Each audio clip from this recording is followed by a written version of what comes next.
भीषण उन्हात विंचूरची वाहतूक कोंडी, प्रवाशांचे अतोनात हाल. निफाड तालुक्यातील महत्त्वाचे व्यापारी केंद्र असलेल्या विंचूर शहरात आज ऐन उन्हाच्या तडाख्यात भीषण वाहतूक कोंडी निर्माण झाली. तासनतास अडकून पडलेल्या वाहनांमुळे प्रवाशांचे आणि वाहनधारकांचे प्रचंड हाल झाले असून प्रशासनाच्या नियोजनावर प्रश्नचिन्ह उपस्थित केले जात आहे. विंचूर हे लासलगाव, येवला आणि नाशिक या मार्गांना जोडणारे मुख्य ठिकाण आहे. आज दुपारच्या सुमारास अचानक वाहनांच्या लांबच लांब रांगा लागल्या. तापमान 40 अंशांच्या पार असताना AC नसलेल्या वाहनांनी प्रवाशांची मोठी गैरसोय झाली. बाजार समिती आणि मुख्य बाजारपेठ येणाऱ्या वाहनांची संख्या वाढल्याने कोंडीत भर पडली.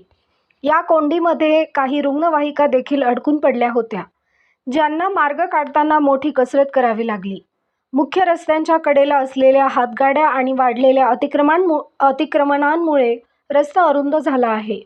दुकानांसमोर वाहन चालक आपली वाहने कशीही उभी करत असल्याने वाहतुकीला अडथळा निर्माण होतो. महामार्गावरून येणारी अवजड वाहने आणि स्थानिक वाहतूक यांचा मेळ बसत नसल्याने पेच निर्माण होतो. स्थानिक नागरिक आणि व्यापाऱ्यांनी मागणी केली आहे की विंचूर फाट्यावर आणि मुख्य बाजारपेठ वाहतूक पोलिसांची संख्या वाढवण्यात यावी, तसेच रस्त्यांवरील अतिक्रमणे काढून रस्ता मोकळा करावा, जेणेकरून भविष्यात अशा कोंडीला सामोरे जावे लागणार नाही. महाराष्ट्र 7/12 न्यूजसाठी गणेश ठाकरे, प्रतिनिधी.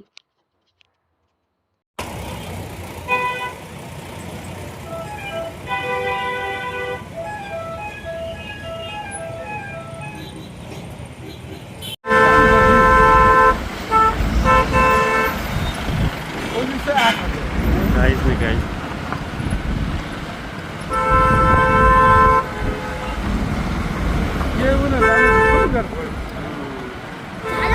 चालू रस्ता आता बरं ते त्यांनी पायी जायचं का?